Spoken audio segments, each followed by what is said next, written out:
karoon ng hidwaan itong unit team? Well, nung inumpisa ko yan, ang totoo niyan, Yan na. Sara, sigurado na mananalo for president. Nobody could beat her. Very popular at that time. Now, si Bongbong naman, nakiusap si Amy Marcos sa akin, natulungan si Bongbong. Parehong-pareho, no? Na pumunta sila sa Davao, nakiusap kay Sara. Ganon din palang ginawa dito kay Chavit. For his vice presidency, dahil dinaya lang, sabi niya, tawagin mo muna yung mga leaders sa North bago ako makapagbigay ng desisyon ko na tutulong sa inyo ako. Grabe. I will invite them, Manong. Grabe pala na walang kautang-utang na loob tong Marcos na itong. Tignan nyo, originally, Vice President yung kanyang ipinakiusap kay Chavit. All the leaders in the North, but I'll use your name because you're the president of the Mayor's League. Sige ako. Nimbita niya, dumating naman lahat. So, pagdating doon, sabi ni Amy, thank you for coming. So we could start the early campaign of Bongbong for Vice President. Dinaya lang sabi niya. But Manong Chavez sa plan. Manong, can you tell us a plan? Kako, magpapile tayo for President. Ay, for Vice. Marami kang makakalaban dyan. Kung ang gusto kong mangyari, mag-file tayo ng for President, wala pa na magpapile Pero pag nag-file si Sara, you have to slide down. Then I have the leverage to talk to Sara. Ikaw ang Vice, protected ka na. Palakpakan sila, si BBM, salamat Manong. Bawal pa noon ang lumabas. COVID. Grabe, no? Ngayon, kung babalikan pala natin, kung tutuusin, itong si Marcos, ipitsugin para siyang tae. Walang masyadong may gusto at nakakakilala sa kanya. It is because with the help of VP Sara, Chavit Singson, at kung sino-sino pa na ngayon, hindi na niya kilala. So, nakiusap ako sa Department of Health. Grabe. Pwede small group. So, nag-ayos ako, being the president of the Mayor's League, regional mayors. Isang region, lahat ng mayors. So, nakilala si Bongbong sa mga mayors. Yung mga mayors nga, paano si Sara? Then, nag-uusap na kami ni Sara, may plano ako dyan ako. For president. Sara for president Hindi, okay lang yan ako. So, nakako naman si Bongbong mag-slide down. O in the end, bakit hindi po nag-slide down Grabe, bongbong. si BBM? Nagkataon ng problema nung popular na si Bongbong dahil sabi sa akin ni Bongbong noon, Manong, ang swerte ko, ikaw ang presidente ng Mayor's League. Puro mayors ang minimit ko ngayon. Ang laking tulong ng mga mayors. Nung tumakbo ako noon, wala ako sa mayor, sabi niya. So nung nagka-momentum na po siya, ayaw na mag-slide down? no, wala nang pagkakataon na gano'n dahil nung kinausap ko si Sara na pag nag-file ka, willing si Bongbong, yun ang usapan namin dahil kami mga mayors, committed na kami sa iyo. As we have committed. So he's willing to slide down. Sayang, no? Kung babalikan lang talaga natin, sana tumakbo na lang si VP Sara. Hindi yung, ay nako, hindi na kasi may babalik, no? Pero kung tumakbo siya, wala si Tatay Digong sa dahig ngayon. Hindi naman. I mean, not to, Hindi na ako tatakbo. hindi naman sa tayo naghanap ng sisisihin. Kaya lang, ang daming mga sana, what ifs, noong araw, na hindi na pwedeng may balik ngayon eh. Ngayon, next time na lang, sabi niya. Bakit naman? Hindi. Next time, Marami rin naging... maraming nag-expect. Yung mga bang nangyari So, Kaya, ayaw na niya. so in the So, end, kako kay Bongbong, bingo ako. Wala ka ng kalaban. Yung pinakamalakas for president, ayaw na tumakbo, good for you. Tuwan-tuwa siya. Tuloy-tuloy na kami lahat. Tuloy-tuloy. Ala kami, Pahinga. ako lahat ang ginamit lahat ang aeroplano ko, kasama ko siya, ako nagkukontak sa mga mayors, ako nag-aaral sa lahat. Support. Pag may Kumain kayo ng empanada sa Ilocos. banat kay Bongbong, ako nagsasagot. Pero after election, may Alzheimer na si Bongbong, hindi na ako kilala. So ngayon po ba, kanino kayo mas malapit? Kay President Bongbong Grabe, no?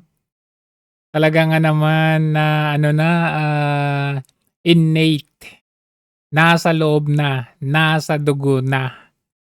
Mana-mana na ugali ng mga Marcos. Traidor, walang utang na loob. Marcos or kay Senator Amy? Kasi, kailan, malapit naman ako dahil tinutulungan ko sila tuwing eleksyon. So, ito na siguro last na pag-support namin sa mga Marcoses dahil hindi na kami kilala. So ngayon po, ang support nyo, kung sakaling tumakbo si Vice President Yun na raw yung last. Sana panindigan mo yan Chavit kasi mukhang nabanggit ni VP yan na no more to Marcos. Pero ewan, nag-andod pa rin kay nakapasok pa rin itong si manggagamit na Amy. Sara sa 2028 will be with I will Vice support President. her. Okay. And Nice. Manong, kayo rin po yung kilala bilang isang kingmaker, pero yung family mo is also in politics. Yes. So, there was recently a feature wherein nabansagan kayong super obese dynasty kasi sa pamilya ninyo, 23 candidates ang mula sa Singson family sa nakaraang election. Yeah, I would like to explain that. Yes. Noong araw, ayaw kong dynasty. In fact, I'm one of the authors of the anti-dynasty. We need that law. Dahil kung hindi, ang karamihan kasi dynasty because they have to protect their own interest. And kung Business. ibibigay nila sa iba, babalikan sila at sisirain yung mga nagawa kong maganda.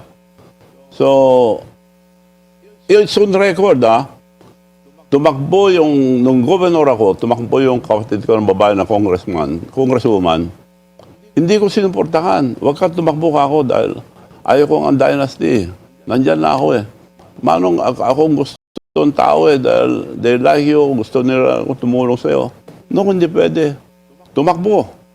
I have to campaign against her. Wow. So yung mga tao, totoo ba, ayaw mong iboto labi kapatid mo? Huwag niyo iboto. Kung manalo yung kapatid ko, wala na akong credibility. Parang linuloko ko ang tao ako. Yun. Hindi nila binoto. Talo yung kapatid ko, ang babae. Twice. Kingmaker Yung babae naman na isang kapatid ko, gusto ko tumakbong mayor dahil pinipilit ako. Wag. Hindi ko pinatakbo. So, again, the same. A campaign na against my sister, wag niyo iboto. Sir, sigurado ka ba wag namin iboto? Gusto namin, wag niyo iboto. Kung iboto niyo, mawawalan ako ng kredibilidad. Parang niloloko ang tao. So, paano po ayaw ko pasok talaga. sa politics ang ibang mga anak nyo rin po, like si Ryan, Ganito Ronald? nangyari. Nung hindi ko sila pinapatakbo, yung mga nilalagay ko, pinalalaki, sinalalaban ako, kontra ako. So I'm to look for another candidate. So hanggang dumating ng panahon na lahat ng pinalaki ko, kumalaban sa akin. Di yung anak ko na, kapatid ko, di ako kinukontra. So ngayon po, Kung medyo, gusto ng tao, sige ako. oo, ngayon tanggap nyo na po na Oo. kahit kapamilya nyo, Kasi Okay na rin irrelevant na yung dynasty. Nung Oo, depende naman kasi yan. Actually, at first glance, pag sinabi nating dynasty, negative talaga. Kaya lang, as we go on, makikita mo naman na meron naman yung mga dynasties na ang ano lang talaga nila is yung continuity, yung tuloy-tuloy ba yung naumpisa nilang maganda. Ngayon, kapag kasi nakaugal yan na sa Pilipinas na pag may bagong executive, hindi na itinutuloy talaga kung ano yung magandang programa nung bayan at ng bansa natin. Yun naman talagang dyan Doon lang naman papasok ang hindi maganda sa dynasty. Doon sa mga gahaman. No? Ano ba yung longest na dynasty? Ortega ba yun? Parang something like that. Grabe, no? Siyempre, sila yun makikitaan mo talaga ng very prone to corruption. In short, meron silang interest talaga. They're not running for the people but running for in the interest of their mga business nila or mga kung anong meron sila. Nung araw, takot ang tao na bibili. Mm. Ngayon, kung maski may pera ka, kung masama kang tao, hindi ka boboto. So, irrelevant na yung dynasty. Kagaya ngayon, bawal na nga ang mag-re-election for 3 times. Asawa rin nila, mga kapatid nila nilalagay, the same. So, why not let the people decide? Oo, you Marami believe ng in the- dynasty na nasira Oo. dahil hindi magandang patakbo nila. So naniniwala po kayo na ang tao marunong pumili ng gusto nila? Marunong na ngayon. Hindi Ah, kagaya oo. ng araw na madaling matakot. Grabe ngayon. Hindi mo na mauto yung mga tao ngayon kasi kaliwat kanan na yung social media. Actually, mas matindi pa nga ngayon ang social media kasi ano na yan, very raw. Fresh na fresh from the banga, no? Yung kasing mainstream media ngayon. Kasi siyempre, mainstream media, sila yung mga batas noong araw. Pero ngayon na ang dami na halos lahat na vlogger. Halos lahat na merong kakayahan para i-cover yung mga pangyayari. So, hindi na, kasi dati, yung mga liblib ng lugar, hindi yan naabot ng TV. Ngayon, syempre, lahat na, 9 out of 10 may mga cellphone. Kung hindi man, nakakapanood pa rin sa cellphone ng kanilang mga anak. So, kahit liblib na lugar yan, naabot pa rin yan ng SOCMED. Madaling mabili. Before, umaandar yung Bili-bili ng boto or patronage? No, yung mga ibang politician, they rule through fear. Takot ang mga tao. Ngayon, pag hindi natakot ang tao, wala na, masyadong gawin mo. As a kingmaker, sino sa tingin niyo po? Ganun kasi noong araw kasi yan naman ang nakita natin sa rule ng Marcos Sr. for 21 years. Nabuhay sa takot yung mga tao dahil talagang sa pilitan. Ngayon, ang ginagawa ni Marcos Jr. ngayon, binibili niya yung mga tao, yung mga media. Nakita niyo talagang they are very pampered. Kasama sa entourage nila, mga ganun.